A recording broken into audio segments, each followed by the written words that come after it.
What's up, everyone? Kevin Allen here, aka the Geek from DFS Army, and we are taking a look at NFL Week 17 for DraftKings. This is your first look.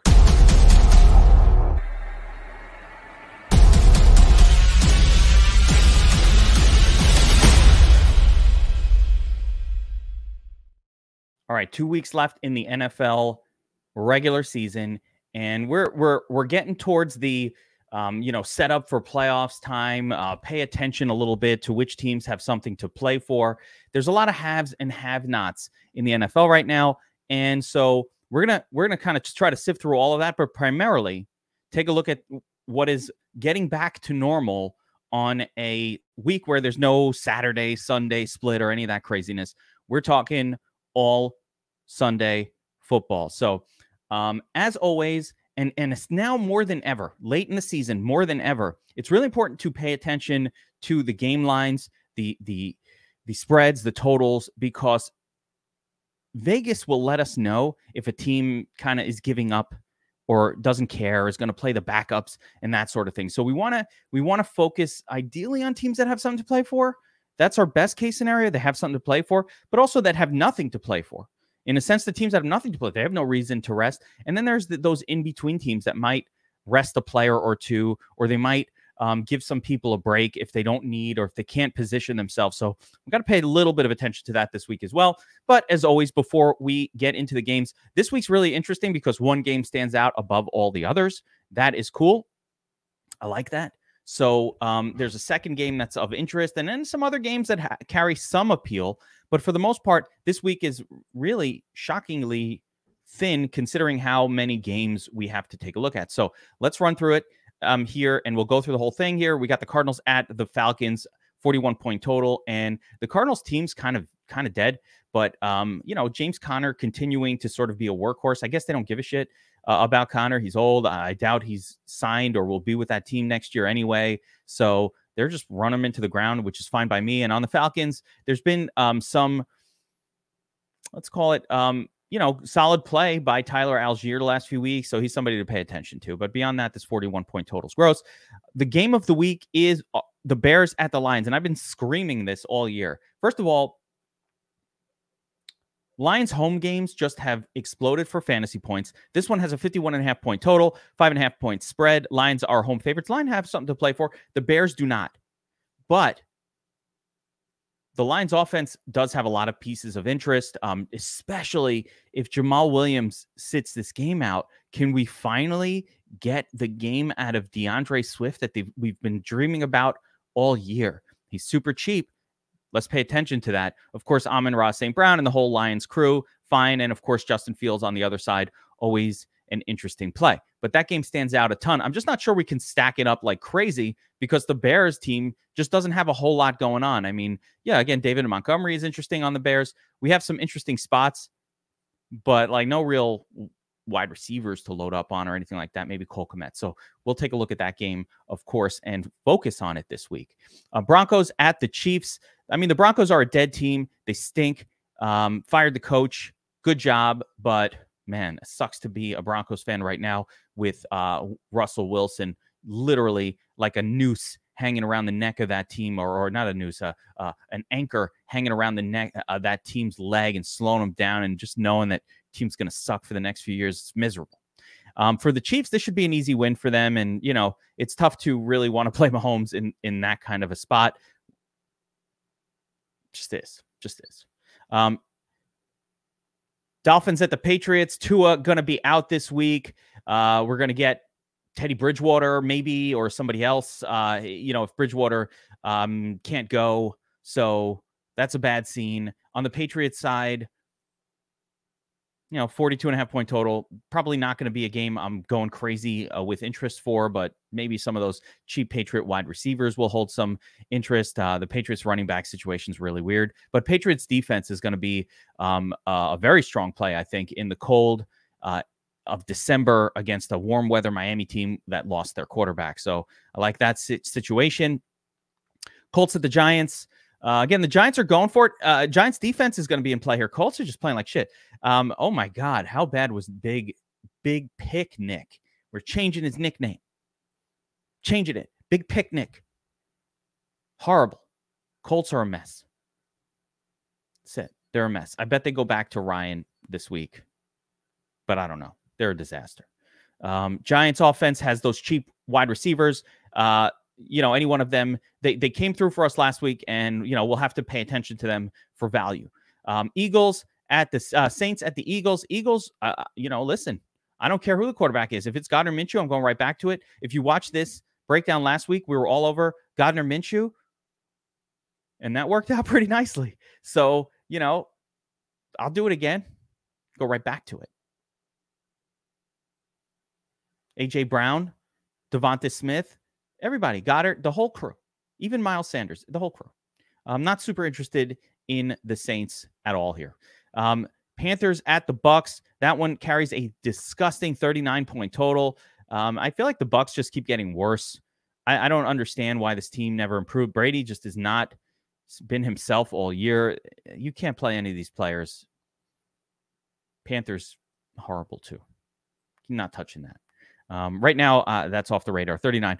Here's another 40-pointer. Here's the nice thing about this week, as you're seeing, these are 40-point total. These totals are disgusting. And so there's just not a whole lot. I mean, at most, you'd ever want one-offs from these type of games. And I think Browns Commanders is that kind of game. And, there's some one-offs of interest here. Not the quarterbacks, but, Terry McLaurin or Jahan Dotson from the Commanders. Even actually, Brian Robinson might be quite interesting in that game. And then on the Browns, I'm probably a lot more interested in seeing if, Amari Cooper can finally have a good game with Deshaun Watson at the helm, but that's about it there. 43.5-point total on this Jaguars Texans game. And this is where we can go to Travis Etienne. Again, even in a crappy 43-point total, I think the Jaguars can step it up. So, and they can just do what they want in a game like this. If the Texans could be competitive, even better. So I think this, there may be some playoff implications here we got to take a look at. Maybe a doesn't matter what happens here situation, but this game is interesting. And even with a 43-point total, the Jaguars offense will be event. Some of these players are just cheap enough that I'll have some interest there. 49ers at the Raiders. Normally with the Raiders, we like their pieces, Jacobs and Devontae Adams, but this is a tough matchup for those guys. And it's really hard to see either having a ceiling game, and they're priced to their ceiling, especially on DraftKings. I'm making a point about DraftKings. DraftKings used to do a thing where they would adjust this player pricing based on the matchup.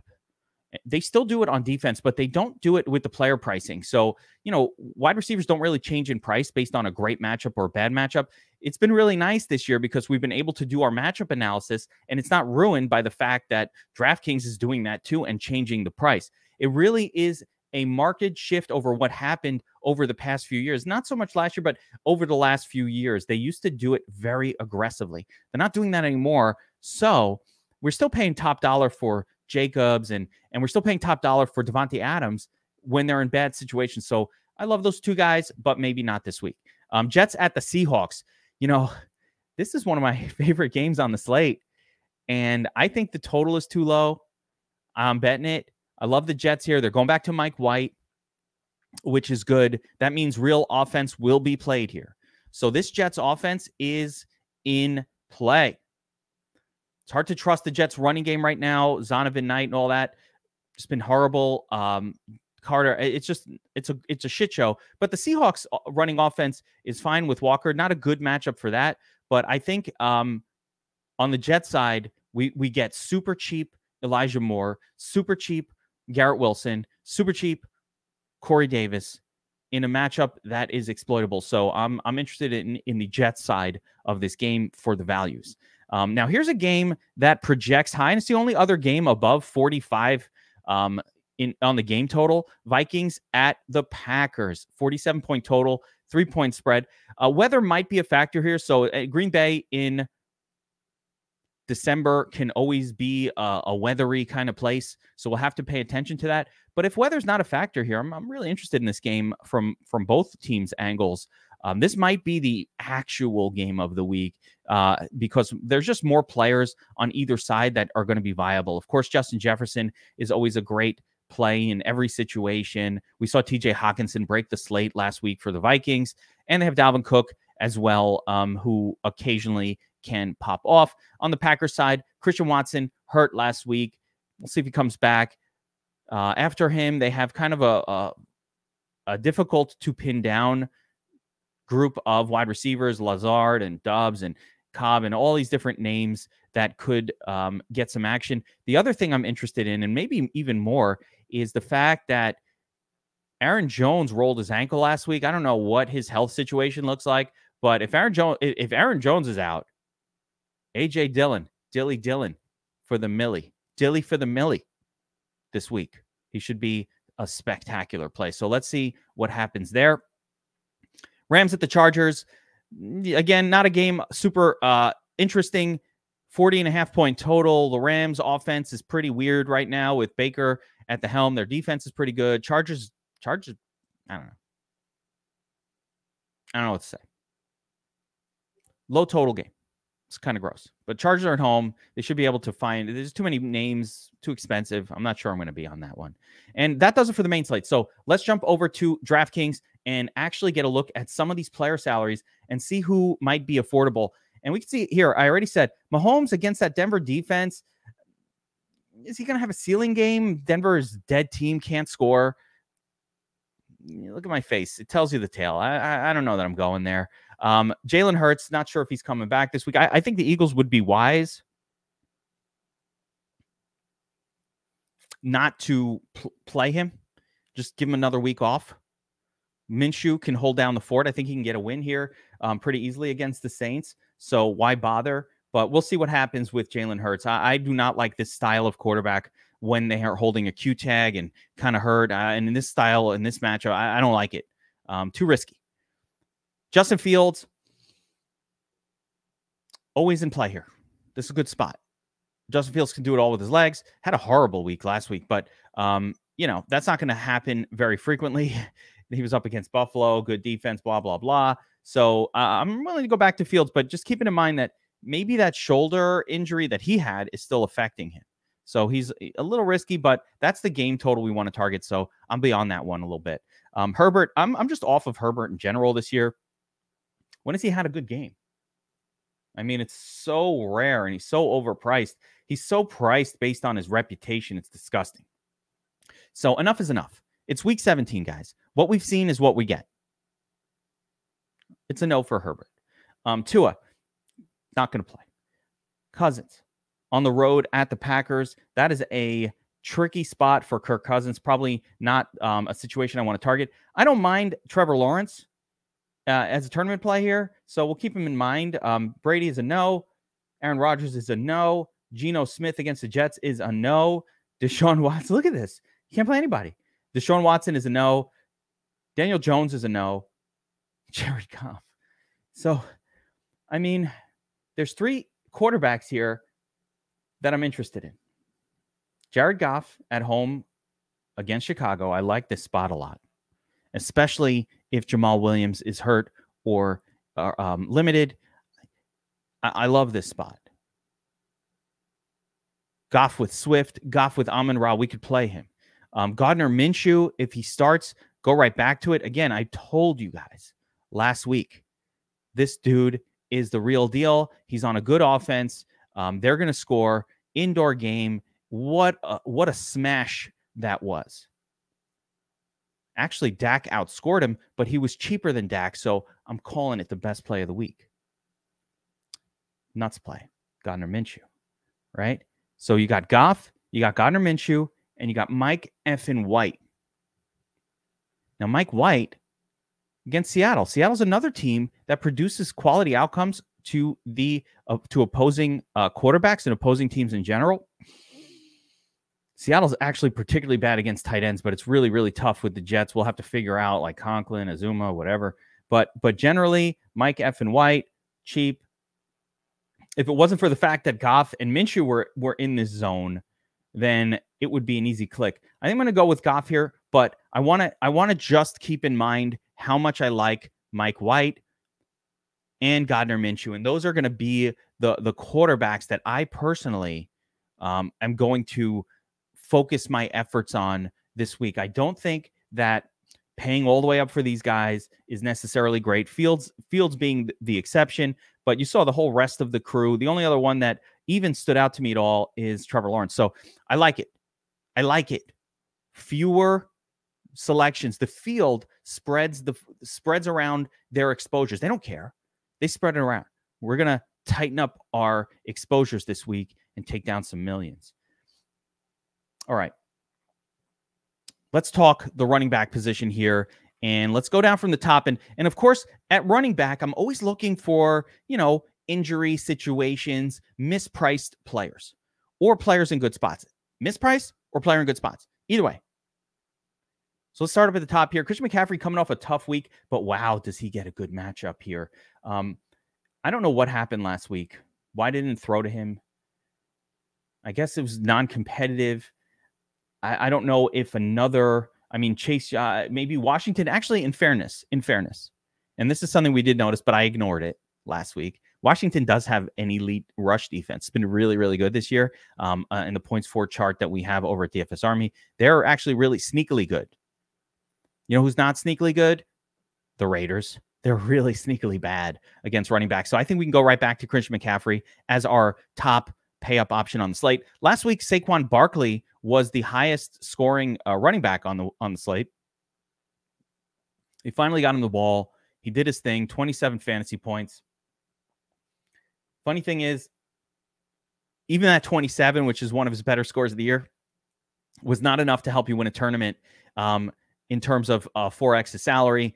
And that remains the trouble with Saquon. He's just not going to get 36 fantasy points most of the time. And so it makes it difficult to pay up for him. But he's somebody that I think is certainly a viable play. Josh Jacobs against San Francisco, I'm going to avoid it.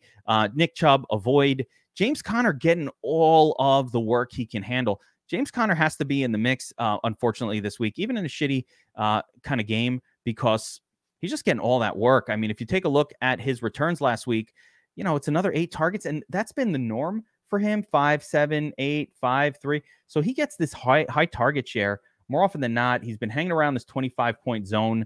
He's helping people to win fantasy championship. The problem is you didn't make it to the fantasy championships if you had him, because he was crap the whole first half of the season. You didn't get there. But, man, he's helping people advance to fantasy championships. So I'm going to keep him in mind, and he'll be in the player pool for me this week. Dalvin Cook, forever a disappointment. Did not fail to disappoint again against the Giants last week, and that's just been the story of Dalvin Cook's season. Notice that he's averaging 15.8 fantasy points per game. It's pretty weak sauce numbers, and he's been consistently mediocre. But the Vikings need him in this game. It's going to be cold. It's going to be cold in Green Bay. Cold weather, the frozen tundra. That's where running games go to shine. So we'll see about Dalvin Cook, but he's not been somebody that I play a whole lot. David Montgomery, I think, is of interest here in this game against Detroit. I want a lot of pieces of this game in general, and so we're going to get a piece of it via Montgomery. Kamara, good week last week, but this is going to be a spot where I'm probably not going to get too excited about him at Philadelphia. I just think the Eagles destroy the Saints defensively and across the board. Ramondre. I wish I could forget about you, Dre. Cost me a trip to the fantasy championships in a league where my team was stacked. That's the worst feeling. It's like a gut punch. 0.5 fantasy points last week. Are you fucking serious, bro? I don't even know how we got 4.3 here. I guess fumbles. Yeah, in my league, those fumbles cost you 2 fantasy points. Got me almost a 0. Screwed me. Plus 2 fumbles. That is not a thing where Bill Belichick is like, hey, let's load up on plays to Ramondre. So bad scene over there. But a good scene is Travis Etienne, and he's going to be our first running back here. Listen, Houston rush defense, not very good. Travis Etienne still getting most of the carries for the Jaguars. That's right. I said it, European style. Jaguars. Keep it classy over here. All right. Next up, Walker against the Jets, not so good. Akers, what a big game he had last week, and he gets a pretty good matchup here against the Chargers. I'm scared of him. I'm scared of him a little bit, but I mean, this guy put up 37 fantasy points, some targets, lots of carries, lots of touchdowns. Don't look for him to repeat that. He's been pretty ass all season. So I don't like chasing what happened last week, but he is the guy for his team. But he's now priced that way as well. McKinnon, again, feels a little too chasey. I've been saying this. It's a little chasey. I don't think we need it, but it's of interest, I guess. I don't think I'm going to play much Mahomes. So I usually would, he's somebody I'd more stack with Mahomes than anything else. So I don't know that I'm going to go there. Miles Sanders in play as well. Didn't do much with Gardner last week, but he got a lot of work. Didn't score a ton. I actually have a decision to make between Swift and Sanders or Cook in one of my fantasy leagues in another championship.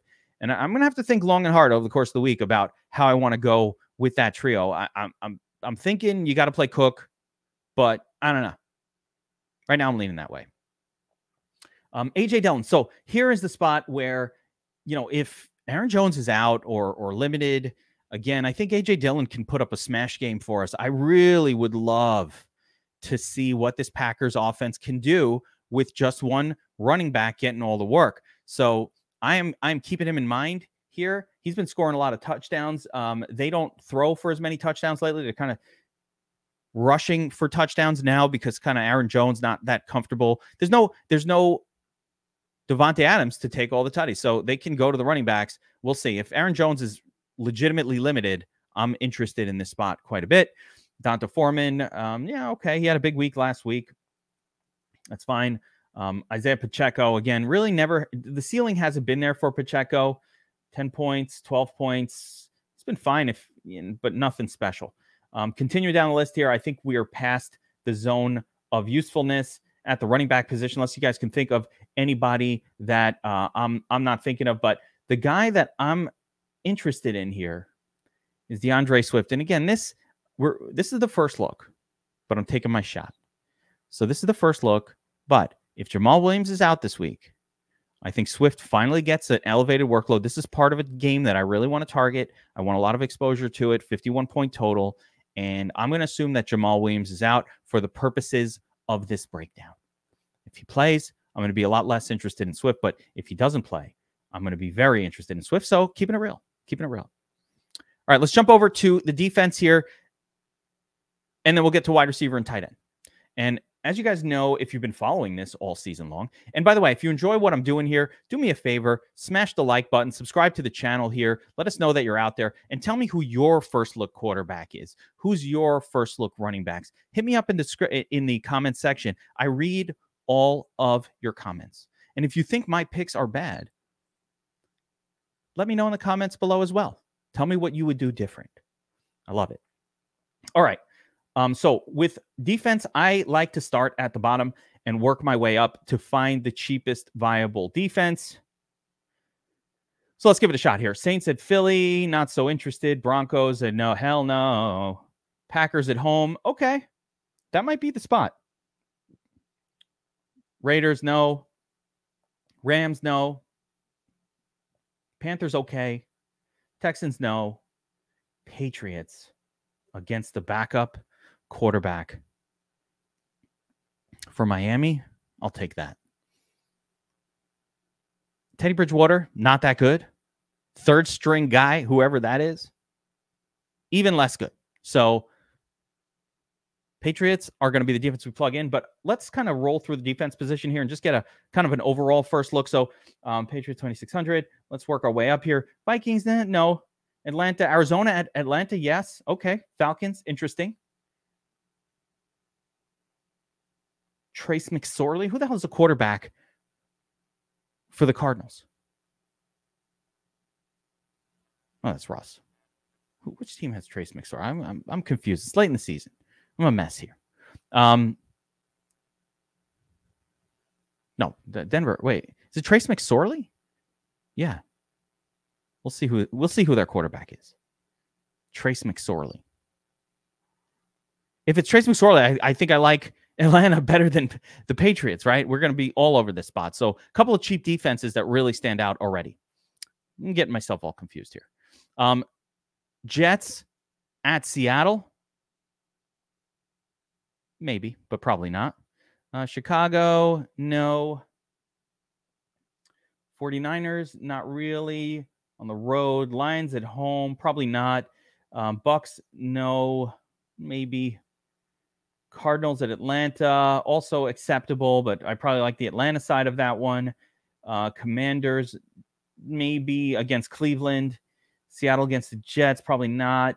Colts at the Giants, no. Colts are a fucking shit show. Their defense is decent, but on the road, after the beatings they've been taking, there's no way they give a shit anymore. Browns, no. Dolphins, no. Jaguars at Houston, probably not. Chargers, too expensive. Chiefs, too expensive. Giants, maybe if you want to pay up. So, I mean, we've got two really, really good pay down defenses here with Patriots and Atlanta. And those two are going to be my focal point defenses probably this week based on these numbers. Okay, let's turn to tight end. And as usual, I usually like to pay down a tight end. So let's see if we can pull that off here. But Kelsey again at Denver, not a matchup I'm going to get so crazy for. I do like George Kittle, though. He's been great. Every game, George Kittle has a history on games without Deebo Samuel smashing. He's been doing great. He's kind of on the ups. Big week last week. Same with TJ Hawkinson. Big week last week. Can go back to that here. He's just one of those pieces on the Vikings that could pop off. Dallas Goedert, sure, why not? I don't care about this little number over here. Forget that. Now, New Orleans is really good against tight ends. Don't care that much. I like Dallas Goedert. Higbee has been smashing with the backup quarterback for the Rams. And that's a spot I'm actually very interested in. They don't have wide receivers, and I'm probably going to plug in Tyler Higbee. Keeping it real, that's probably going to be my guy here. So I'm going to plug him in, but I want to continue on through this tight end position and just go through some of these other ones to give an opinion. Kmet, probably okay with Fields, but way overpriced for what he's been doing. Evan Ingram has been breaking slates for the last few weeks, 21, 14, 42, 14. He's been great, and we can go right back to that as well. Waller finally getting some work. Everett, no. Njoku, maybe. Dulcich, no.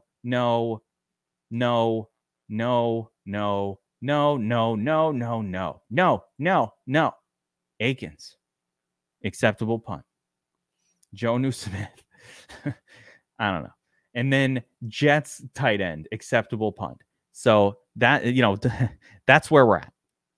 We could pay down Akins, Jets tight end,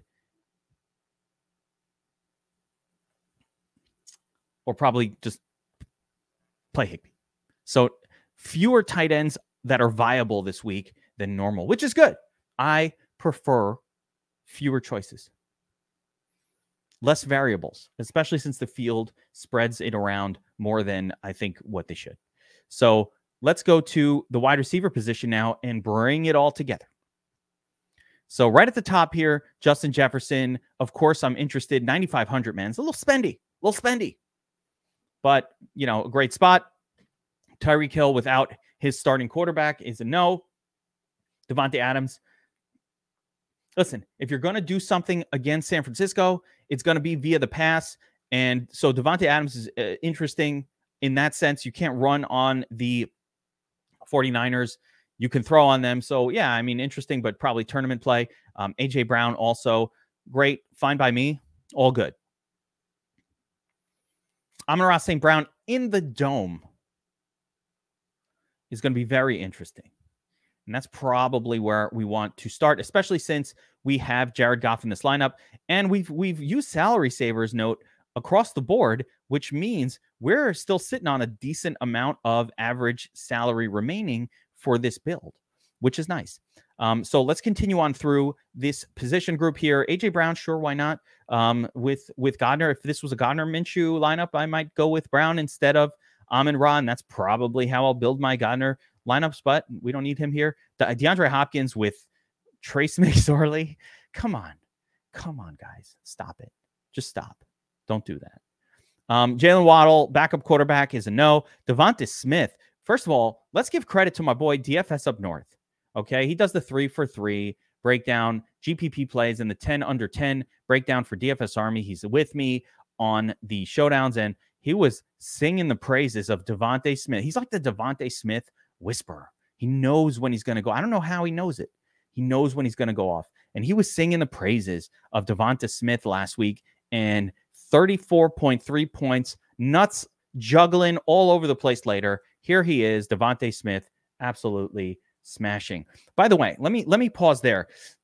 DFS Army has an incredible crew of analysts and pros and coaches that help you make your lineup decisions throughout the week. We've got an incredible community. We all chat. Everybody talks. We talk about strategy. We talk about how to use optimizers in the best way, settings, player picks for that day, core plays every single week. If you want access to all of that, we've got a special going on, promo code Christmas. So for the holidays, promo code Christmas gets you your first month of DFS Army VIP membership. That's all inclusive. The chat, the optimizer, projections, notes, ownership projections, everything that we do, the coaching, all of it. It's normally $69.99 a month. And when you sign up using promo code Christmas, you get 50% off your first month and 10% off thereafter. So you could check out DFS Army for a month. If you don't like it, but if you do, you stick around and start winning more at DFS or losing less, whatever it is. But make sure check out DFS Army VIP, promo code Christmas. We're doing that this week, celebrate the New Year. So make sure you check that out if you can. All right, continuing on here. So Devonta Smith. And of course, you get access to DFS Up North, Bobby Wow, Josiah, our whole crew of experts. Not just NFL, NBA, all the different sports. So we got it covered. Esports. We do esports. We do everything. Our esports guy just won the esports championship. He took first place. That's the guy breaking down League of Legends for us. Like if you play that.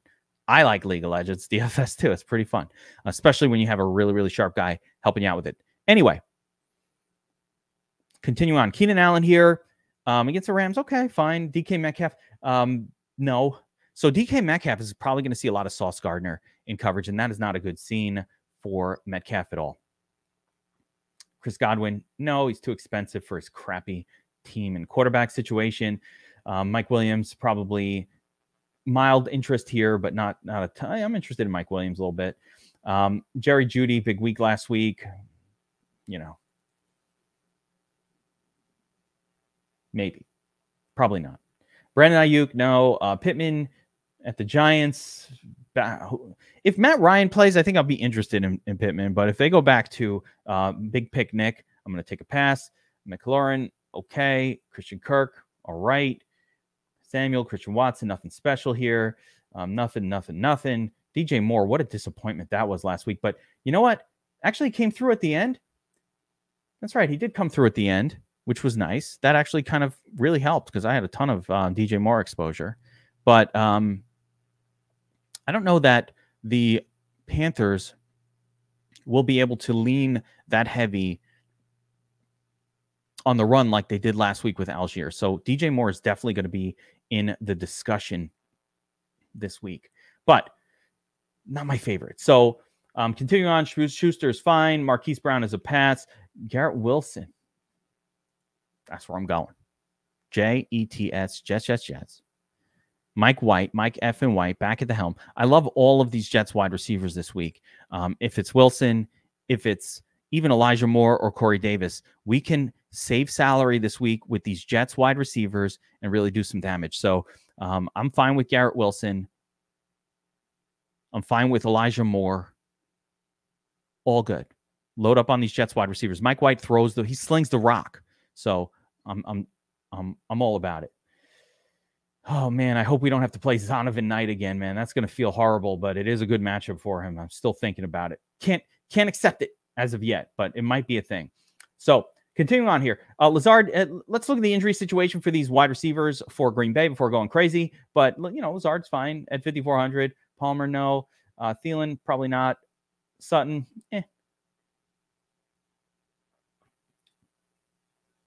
Yeah, Sutton's probably a bargain here at 5,100. I mean, that matchup, they're going to have to be throwing a lot. Russell Wilson stinks, but so what? They fired the coach. Maybe they get fired up. I don't think so. This is a late season firing. I don't think that happens, but you never know. Myers, okay. London, all right. Slayton, Cooks, we played a lot of Cooks last week, and I don't think that worked out all that well. He got the targets, but he's just doing the same thing. These 13s, these 14s, every time he plays. It's been a whole season of it. Sick of it. Sick of the shit. Dubs might be interesting if Christian Watson is out, and that might be where I go here. I don't mind taking a shot on sub 5K Romeo Dubs. So he's going to be in the mix. Dotson, Osborne, no. Hodgins broke slate open last week. We can go back to him. Samuel, Marquise Goodwin, probably not. But one guy I love here, the double stack. Amon-Ra, DJ, Shark. We were all over Shark last week. He paid off, even in the bad matchup. That was great. Man, all of our punts last week, we really, really killed it. So they were paying off. Really good stuff. And finally, in the flex, this is where I like to end up.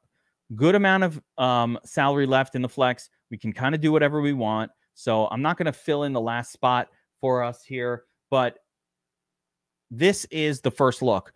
We've got some bargains. Actually, you know what?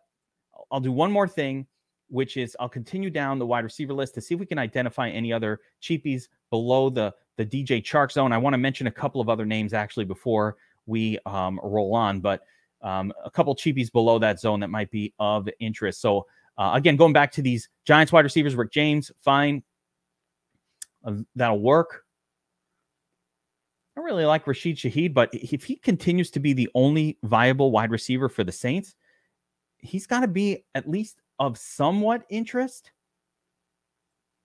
So he'll be in my player pool this week. Hunter Renfrow, big game last week, had that touchdown, the rare touchdown for him, but I'm not getting crazy with that situation. There's a couple of names, though, that I do want to get to down here that I think could be really, really good. And one might be Corey Davis. Let's take a look at what he did last week. Yeah, 7 targets, 2 receptions. Corey Davis was in that game, and, he was getting targets. Obviously, when Zach Milton is throwing the football to you, it ain't going to work out that well. But now we've got Mike F. and White in the mix, and so I will have some Corey Davis in my player pool this week. Tutu Atwell as well. Listen, he had a bad game the other day, but he is one of only 2 wide receivers on the Rams that get, WR1, that, are getting 80, 90% of the touches or at least of the snaps. So it's worthwhile, even though they went to the tight ends primarily last week. And my favorite pay down option of them all, Elijah Moore. Elijah Moore in games with Mike F. and White, 6, 10 targets, 7 targets. Like he was pretty good. He's getting the carries, he's getting the touches for 3,500. Again, I really like Mike White, the Jets offense, passing offense a little bit this week. So, but primarily it's a punt. I prefer Garrett Wilson, Corey Davis, and Elijah Moore, though, in the mix. Think of them the same way. I'm thinking of them the same way I think of these cheap Giants wide receivers, which is like, yeah, maybe Hodgkins could pop off, maybe Rick James could pop off. You never know, but some of them are popping off. Anyway, that's going to do it for what was, I think, a pretty comprehensive NFL Week 17 first look. We have a lot more content coming to you on this channel. We'll have a FanDuel first look. We'll get that going again here. A FanDuel first look on Wednesday. We'll have the game plan where we bring on top DFS and sports bettor John Sensational Alessia to break down all the bets of the week as well as DFS plays. He's putting what is he? He's winning $100,000 bills 2-3 times a week in DFS. It's crazy. His insights are really important. We'll dive into his strategies a little bit there as well on the game plan on Wednesdays. And then on Fridays, Tournament Tactics, your favorite show with Josiah and Bobby Wow and Burns, the Shark Lab himself, where we kind of take a look at tournament tactics, leverage, and all of that good stuff. And all you're going to hear me saying is just play Goff and Godner and White. Just play those 3 guys. I already know. But that'll be on Friday. So make sure you're subscribed to the channel to get all of that content. You got to hit the notification bell. You're going to miss it. You always miss it because you don't have the notification bell rung. Ring that bell. Ring it. Do it now. All right. Appreciate you guys. We will see you next time on another DraftKings First Look. One more week till the playoffs. Let's go.